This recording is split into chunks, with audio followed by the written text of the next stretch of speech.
Hola, ¿qué tal? Buenos días. El día de hoy vamos a empezar a ver este tema que tiene que ver con alteraciones génito femeninas y algunas plantas que podemos utilizar para esta cuestión. Entonces, bueno, primero que nada vamos a hablar acerca de las alteraciones del ciclo menstrual. Y bueno, recordemos un poquito acerca del ciclo ovárico, que tiene que ver con la secuencia de cambios fisiológicos en el ovario de la mujer fértil no gestante, y esto comprende diferentes etapas como son el desarrollo del folículo, la síntesis de estrógenos, la ruptura del folículo, la formación del cuerpo lúteo y la liberación del óvulo. Entonces, bueno, es un realmente ciclo bastante complejo que implica pues la liberación de diversas hormonas y pues toda una sincronía que cuando nosotros empezamos a tener pues alguna alteración en cualquiera de estos cualquiera de estas etapas, pues podemos empezar a tener problemas con esta situación del ciclo ovárico. Vamos a hablar primero que nada de la fase folicular. Bueno, la fase folicular es la primera fase. Esta comprende básicamente el reclutamiento y la maduración folicular. Se inicia después de la menstruación y finaliza con la ovulación. En esta fase, la hormona que va a actuar es la hormona folículo estimulante, pues esta hormona es la que va a promover la síntesis creciente de estrógeno.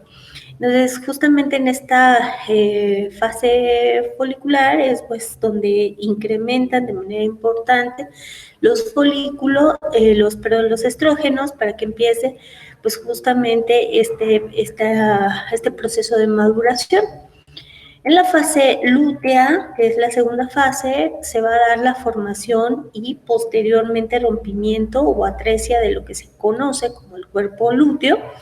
Esto se va a iniciar inmediatamente después de la ovulación y obviamente finaliza con el proceso de la menstruación, que es que una vez que ha sido liberado el óvulo posteriormente, pues si este óvulo no es fecundado, ¿verdad? Pues obviamente vendrá la liberación de todo lo que se gestó, de todo lo que se preparó para la posible fecundación, y viene pues entonces el proceso de la menstruación. Entonces, la menstruación en sí mismo, pues es la descamación fisiológica y obviamente cíclica, ¿verdad? Cada 28 días regularmente, del endometrio de la mujer, es decir, el desprendimiento que se va a dar de esta pared del endometrio y que se va a manifestar por este sangrado vaginal que produce pues esta descamación.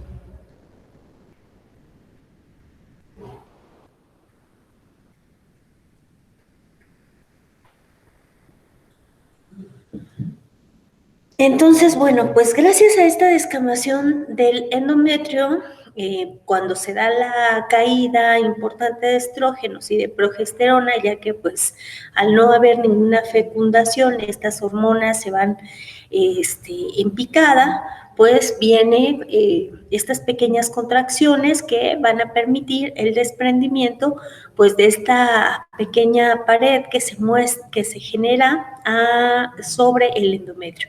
Esto sucede, pues como sabemos, cada 28 días generalmente, con duración de 3 y 5 días. Su volumen puede oscilar más o menos entre 30 y 100 mililitros. Entonces, bueno, pues nosotros podríamos clasificar esta situación de alteraciones en cuanto al ciclo menstrual por diferentes formas. Por ejemplo, podemos clasificarlas por defecto, es decir, cuando empezamos a tener alteraciones en función de la cantidad, ya sea por déficit o por exceso de la cantidad de sangrado. Y, por ejemplo, en cuanto a déficit, podría ser, por ejemplo, oligomenorrea, hipomenorrea o incluso amenorrea, que sería, bueno, ya la ausencia total del periodo menstrual. Cuando se clasifique, por ejemplo, por exceso, que puede ser hipermenorrea, polimenorrea o polihipermenorrea, que bueno, ya sería un sangrado excesivo. Quiere decir que los primeros términos se refieren a una disminución de la cantidad de sangrado que puede presentar la mujer, o en el segundo, pues un exceso. Y dismenorrea, que se refiere básicamente a cuando este periodo menstrual, sobre todo la situación del inicio del periodo o del sangrado, presenta dolor, ¿no? Y que muchas veces se acompaña por esto que se llama síndrome premenstrual. Bien, esta situación también la podríamos clasificar de acuerdo a su origen orgánico, es decir, qué es lo que pudiera estar causando esta alteración en el periodo menstrual. Y la primera clasificación podría ser que el origen de estas alteraciones puedan estar relacionados con la gestación, por ejemplo, embarazo ectópico, amenaza de aborto, embarazo molar, que bueno, es cuando pues el óvulo pues ha sido fecundado, pero no está suficientemente firme o se encuentra en peligro, ¿verdad?, de iniciar este periodo menstrual o se pasará a lo que es el aborto. Pudiera ser también que se originen alteraciones en el periodo menstrual debido a alteraciones endocrinólogas, como puede ser el síndrome de Cushing, hipertiroidismo, hiperplasia suprarrenal congénita, tal vez tumores que promueven la secreción de andrógenos y que no permiten que las hormonas femeninas se den en forma. O tal vez podría ser alteraciones de la coagulación, como pudiera ser una púrpura trombocitopénica, anemia de Fanconi, talasemia o leucemia, que bueno, pues cualquiera de estas no permite que se genere el periodo en forma regular y promueve regularmente sangrados pues abundantes o la coagulación de este mismo sangrado. Bien, existen otro tipo de clasificación que se podría clasificar, por ejemplo, como anovulatorias o ovulatorias, ¿no? Que tiene que ver, pues, propiamente, por ejemplo, con la existencia de óvulos, con la maduración de los mismos, con la generación de las hormonas para que estos maduren, etcétera. Bien, veamos que dentro de las alteraciones que por defecto de las primeras que mencionamos se encontraba la menorrea. Bien, la menorrea pues la entenderemos, como ya lo habíamos dicho, como la ausencia de sangrado menstrual. Y bueno, pues no es una patología por sí misma, sino que es más bien la manifestación de un trastorno subyacente que puede deberse a varias de las situaciones que comentamos anteriormente. Finalmente, pues la menorrea es la ausencia del sangrado, ya sea por la falta de ovulación, ya sea por las alteraciones en cuanto a la coagulación, etcétera. La menorrea primaria se considerará a la ausencia del periodo a los 14 años, falta de crecimiento o desarrollo de los caracteres sexuales secundarios. Quiere decir que la mujer, pues, puede cumplir incluso de los 14 a los 16 años y que no presente todavía su primer periodo y que incluso pues vaya acompañado de falta de maduración sexual. Y bueno, pues esa se consideraría la amenorrea primaria. En una amenorrea secundaria es la que vamos a llamar cuando ya estuvo presente el ciclo y sin embargo se ha presentado una ausencia de 3 ciclos normales o ausencia del periodo menstrual durante más de 6 meses, habiéndose tenido ciclos menstruales normales previamente. Entonces, bueno, vemos que dentro de las amenorreas primarias, que es poco frecuente, generalmente se debe a problemas gonadales como el síndrome de Turner, ¿no? Y en donde hay un retardo de la maduración sexual sexual de forma general, por generalmente una situación endócrina, una situación también genética, ¿verdad? O en amenorreas secundarias, lo más frecuente pues puede ser el embarazo, obviamente, o se puede deber también a alteraciones que tengan que ver con el hipotálamo, con cuestiones psicológicas, con exceso de actividad física, como por ejemplo deportistas que son situaciones extremas, hay un exceso de actividad física, o incluso cuando tenemos un déficit nutrimental importante. Claro, también está presente la insuficiencia ovárica precoz, que bueno, pues sería como una menopausia adelantada.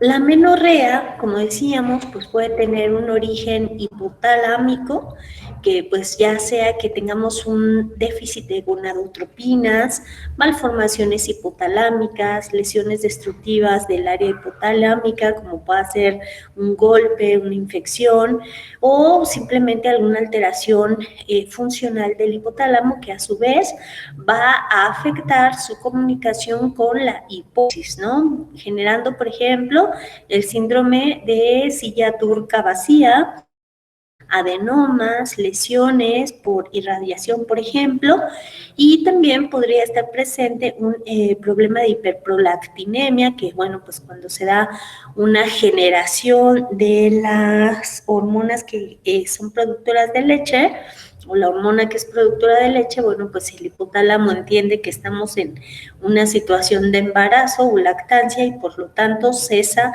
esta situación de la maduración de otro óvulo. Puede suceder también esta amenorrea, dentro de la amenorrea gonadal, pues un fallo ovárico que pueda deberse pues a una alteración gonadal, como decíamos, al fallo ovárico precoz, tumores ováricos o algunas iatrogenias que se hayan presentado por alguna cirugía, radiación, etcétera, directamente en la zona ovárica. Y finalmente, pues pudiéramos hablar de una amenorrea genital en donde estén involucrados pues tanto los tabiques vaginales como una perforación, y que bueno, pues esto esté presentando pues alteración dentro del mismo ciclo. Bien, ¿qué tratamiento generalmente se suele seguir en esta situación? Bueno, el principio general consiste en una terapia de reemplazo estrogénico, es decir, pues administración de estrógenos. En la gonadectonemia es el tratamiento de elección en caso de gónada disgenética, y en ausencia de caracteres secundarios o desarrollo del mismo, se plantea administración creciente de estrógenos. Básicamente es la administración de estrógenos generalmente. Cuando hay compromiso en la situación del hipotálamo, pues la recuperación de la función menstrual debe ser una consecuente también del estado psíquico y físico de la paciente. En el manejo de situaciones de hiperandrogenismo, sus manifestaciones estarán acompañadas, por ejemplo, de hirsutismo y acné, y bueno, pues se debe dar un tratamiento también específico para ello. En el manejo del paciente con ovario con muchos quistes, ¿no? A menudo se requiere otros medicamentos también. Entonces, bueno, pues suelen administrar anticonceptivos combinados, orales, se puede utilizar otro tipo que sea pues también inyectado, igual se puede combinar con flutamida, metformina, etcétera. Bien, como habíamos dicho, la dismenorrea pues es propiamente el tema del dolor previo, durante el ciclo menstrual. Entonces se define como el dolor pélvico que se produce antes y durante el ciclo de la mujer. Podría ser que igual esta dismenorrea se presente de manera primaria o secundaria. La primaria está relacionada con problemas de endometriosis, infección crónica, lesiones del útero, y la ovulación y la secundaria está relacionada con la ovulación que desencadena la producción de progesterona, que a su vez activa la fosfolipasa 2, que transforma los fosfolípidos en ácido araquidónico, y que esto desencadenará posteriormente prostaglandinas o leucotrienos, promoviendo pues un proceso inflamatorio y doloroso. Esta dismenorrea se puede ver acompañada de náuseas, vómitos, sudoración, taquicardia, diarreas, letargo, vértigo, sensibilidad de mamas, gases, edema, cefalea e incluso pues diversas alteraciones del estado de ánimo. Para su diagnóstico, pues obviamente es necesario realizar una historia clínica, una exploración física detallada para pues tratar de encontrar las situaciones orgánicas, y pues dentro de la historia clínica tratar de también a través del interrogatorio obtener pues la calidad, distribución, intensidad, patrones de irradiación, y pues de esta manera poder diagnosticar o tratar de encontrar el origen de ser necesario. Obviamente será necesario realizar pruebas de imagen, de laboratorio, para descartar otras patologías. Dentro del tratamiento para la dismenorrea, generalmente se suele administrar ibuprofeno, naproxeno, ácido mefenámico y Celecoxib, que bueno, pues básicamente van por el dolor y la desinflamación. De hecho, bueno, pues esta dismenorrea generalmente se hace presente en esto que se llama el síndrome premenstrual, que pues este síndrome está acompañado con desórdenes del estado de ánimo, depresión y a veces también depresión postparto.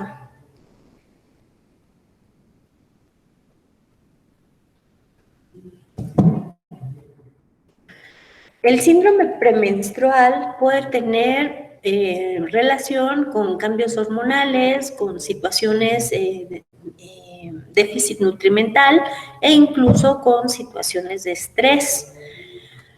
Puede tener síntomas afectivos como puede ser irritabilidad, cambios de humor, depresión. Puede tener algunos síntomas somáticos como puede ser gases, insomnio, dolor de cabeza. Algunos síntomas conductuales como puede ser retraimiento social, hiperfagia, mucha hambre, discusiones, o síntomas cognitivos como confusión, falta de concentración. Para su diagnóstico se requiere de 2 citas separadas por 2 ciclos menstruales. En la primera, pues se hace la toma del caso, los síntomas, y tratamos de hacer un diagnóstico diferencial con alguna otra alteración génito. Y en la segunda, pues se pide al paciente que revisemos su diario de síntomas, ya que se le pide llevar un registro durante todo un periodo sobre la sintomatología que presenta día con día. Y bueno, pues en esta segunda, una vez que se confirma el diagnóstico de síndrome premenstrual, pues se desarrolla el plan terapéutico. Dentro de ello puede implicar la situación de ejercicio, alimentación y suplemento dietético para abordar sobre todo los esquemas de mala nutrición o estrés. Bien, otra alteración que puede estar presente es la miomatosis, que bueno, básicamente se refiere a los miomas. La pared del útero, como bien sabemos, pues está compuesta por 3 capas, que es el perimetrio, miometrio y el endometrio. El perimetrio, pues, es la capa serosa externa, es una de las capas más finas que facilita, dice, el contacto entre los diferentes órganos abdominales, además de tener una función de defensa. Entonces, bueno, pues el perimetrio, que es la capa más externa, aquí la podemos ver, es una zona donde difícilmente vamos a encontrar la localización de miomas. El miometrio es la capa muscular intermedia, como la podemos observar aquí. Es una capa gruesa compuesta por fibras musculares lisas que se controlan de forma involuntaria, cuya función básica es la de contraerse en el momento del parto, en el momento de expulsar el feto y obviamente también cuando se da la contracción para ayudar en el proceso de la descamación menstrual. El endometrio es entonces la capa más interna. Esta capa, dice, se desarrolla cada ciclo para albergar el embrión y en caso de no producirse la gestación, pues se descama dando lugar a la menstruación, ¿no? Entonces, bueno, pues obviamente esta es la zona, una de las zonas más problemáticas para nosotras las mujeres, que pues mes con mes se va desarrollando y es justamente aquí donde se produce la situación de la dismenorrea. Bueno, ¿qué es la miomatosis? Pues son tumores benignos, son dependientes de estrógeno, quiere decir que en la medida que se presente el estrógeno, pues estos pueden ir creciendo más y se originan, dice, en el músculo lisouterino. La denominación correcta es la de leimioma, aunque también se le designa con el nombre de mioma, fibroma, fibromioma, fibroide, y puede presentar diferentes tamaños y ser únicos o múltiples, ¿no? Que lo más frecuente es que sean múltiples. Entonces, bueno, pues aquí nosotros vemos otra vez las capas, aquí vemos ya presentes varios miomas en donde vemos que se encuentran en los diferentes niveles que acabamos de ver, ¿verdad? Aquí podemos encontrar un mioma subseroso, submucoso, pediculado o intramural. Entonces veamos las diferentes formas y los diferentes tamaños que estos pueden llegar a tener. Un excesivo crecimiento puede aumentar obviamente el tamaño del útero. Los miomas son redondos y ligeramente lobulados y pueden estar dentro del miometrio o en las superficies. Y bueno, pues el tamaño de los miomas, decíamos, es bastante variable y la mayoría pues aparece en el cuerpo uterino o bien en el cérvix, pero básicamente pues están en el cuerpo uterino. Entonces, decíamos, se pueden clasificar de acuerdo a su situación, por ejemplo, los miomas corporales, el 95% de los miomas se asientan en el cuerpo del útero, decíamos, son dependientes de estrógenos y pues de ello depende su tamaño. Y pues por eso disminuyen mucho en el periodo de la menopausia, ya que pues por la caída de los estrógenos, pues disminuye mucho su tamaño, ¿verdad? Entonces, los que se consideran intramurales, miomas intramurales, son los que más existen, ¿verdad? Entre el 60 y 70%, se generan en el miometrio, en la parte media, ¿verdad? Y están, pues, obviamente lejos de la superficie externa del útero, están lejos del endometrio también, y pues en la medida que crecen, estos van deformando el útero, van aumentando su volumen, ¿verdad? Cuando estos miomas se presentan en el embarazo, pues obviamente los miomas van a crecer porque pues hay un aumento importante de estrógenos y que pues si estos llegan a alojarse en la parte inferior del útero, pues van a impedir que el bebé pueda crecer, que pueda pasar en el momento del nacimiento y obviamente va a ser necesario una cesárea. Entonces es un poco peligroso en el tema del embarazo. Los que se consideran submucosos, pues estos crecen bajo el revestimiento del útero, es decir, en el endometrio, y en algunos casos, de hecho, llega a sobresalir la cavidad uterina, de hecho se puede ver hasta un abdomen bastante prominente si es que estos crecen pues demasiado. Estos son menos frecuentes, pero son los que causan, eso sí, más problemas en la mujer. Pueden dar origen a hemorragias importantes, ¿verdad? Sangrado importante, originando pues una anemia o incluso otros problemas en la mujer. Y aquellos que son subserosos, pues son miomas que se desarrollan dentro de la cobertura del útero, se expanden hacia el exterior a través de la pared uterina, pues estos no afectan el flujo menstrual, pero sí que pueden causar mucho dolor pélvico, de espalda, mucha presión en los órganos en la parte baja abdominal. Estos miomas son los menos, decíamos, constituyen más o menos el 35% de los casos y pueden alcanzar un tamaño importante incluso sin producir síntomas. Esto es lo peligroso, ¿verdad? Bueno, existen los miomas cervicales, estos que se ubican en el cuello del útero, y estos pues no dependen de la influencia de las hormonas, son menos frecuentes, pero pues tienen un peligro de malignización y se ha observado que pues tienen una transformación sarcomatosa y bueno, pues hay que tener mucho cuidado también porque pues sí se puede convertir en cáncer. ¿Cuáles son las manifestaciones clínicas?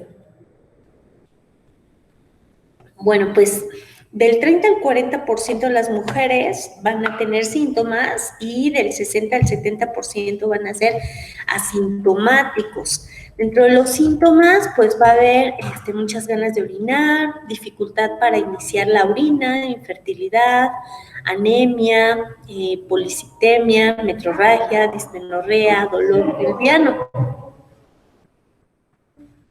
Para las pruebas y exámenes, generalmente se realiza una tomografía axial computerizada, un ultrasonido, laparoscopía, biopsias o también prueba de embarazo. Lo mismo se puede hacer un tacto manual.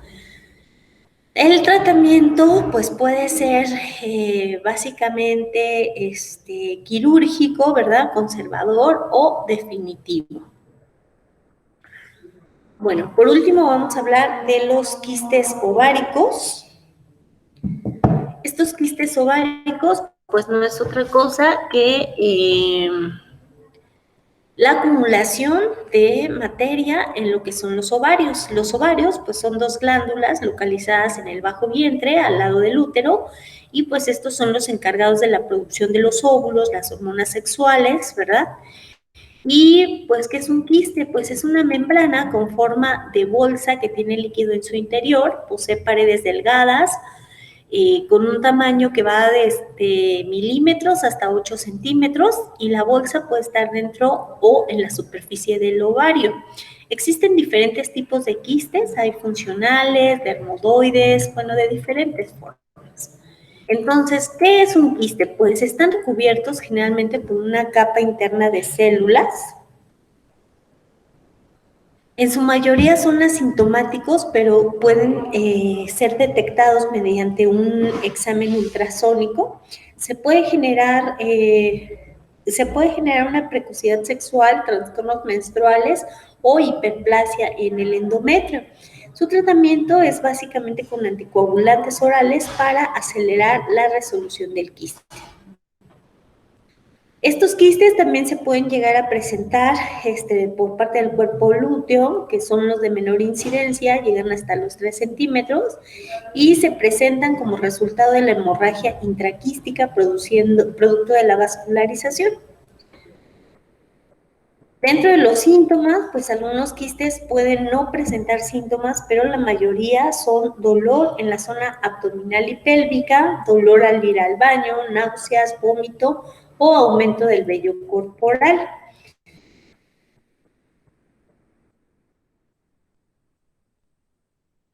Bien, veamos algunas plantas que nos pueden ayudar en los diversos padecimientos de los cuales hemos hablado. Bueno, la mejor amiga de la mujer en cuanto a estos padecimientos ginecológicos, pues es la caléndula. Su nombre genérico deriva del latín calendae, que significa primer día del mes, que alude, según la antigua Roma, porque siempre se encontraba todos los días, ¿no?, presente esta flor. Dentro de su composición química encontramos que la caléndula tiene aceites esenciales, ácido salicílico, ácido fenólico, esteroles, carotenoides, glucósidos, flavonoides y un principio amargo llamado calendulina, que es una saponina tripepténica, tiene pigmentos, xantofilas, mucílagos, esculetina, escopoletina, etcétera. Bien, pues la caléndula, lo que vamos a utilizar básicamente son las flores, son muy utilizadas por sus propiedades, pues es una planta que se considera antiinflamatoria, antiespasmódica, esto quiere decir que es relajante del músculo liso, como el endometrio, es emenagoga, es decir, promueve el flujo sanguíneo en la zona genital, es colágoga, es decir, promueve el vaciamiento de la vesícula biliar, relajante, bactericida, especialmente para este tipo de bacterias. Y bueno, pues las flores son muy útiles, por ejemplo, para el tratamiento de leucorrea, oral, para estimular la actividad hepática y secreción biliar, el tratamiento de úlceras gástricas también, tópico para, por ejemplo, úlceras, erupciones, enrojecimiento, y también se puede utilizar en geles, lociones o supositorios. En Francia, por ejemplo, se reporta la actividad antitumoral y citotóxica de los extractos de la caléndula. La podemos consumir a razón de una cucharadita por taza, tomando una taza antes de las comidas, o hirviendo 30 gramos por litro, tomando hasta 5 tazas al día. Si la usamos en tintura, pues se puede usar de 30 a 40 gotas al día. Bien, la caléndula tiene pues esta capacidad de poder trabajar con la regulación del flujo sanguíneo. En el caso de que nosotros estemos, por ejemplo, pasando por esta situación de la dismenorrea, pues nos va a ayudar bastante a poder relajar estas contracturas de manera que se suscitan de manera brusca y que pues muchas veces promueve el estrés, esta tensión de la zona genital. Y entonces, bueno, pues sobre todo para la situación de dolor, nos puede ayudar mucho a relajar los tendones pélvicos, así como también todo el músculo liso, y nos puede ayudar a regularizar las alteraciones del ciclo menstrual. Otra planta que tiene gran utilidad es el orégano, que deriva su nombre del griego oros y gafos, que significa adorno o alegría de la montaña. Por su aspecto y aroma agradables, cuando la planta está en flor, pues indica una facilidad para su localización, pues por su aroma. Contiene este orégano, pues aceite esencial, que puede variar según su procedencia. Contiene fenoles, hidrocarburos, monoterpénicos, sesquiterpénicos, linalol. Contiene ácidos fenólicos, como por ejemplo cafeico, rosmarínico, clorogénico, taninos, principios amargos y varios tripertenos.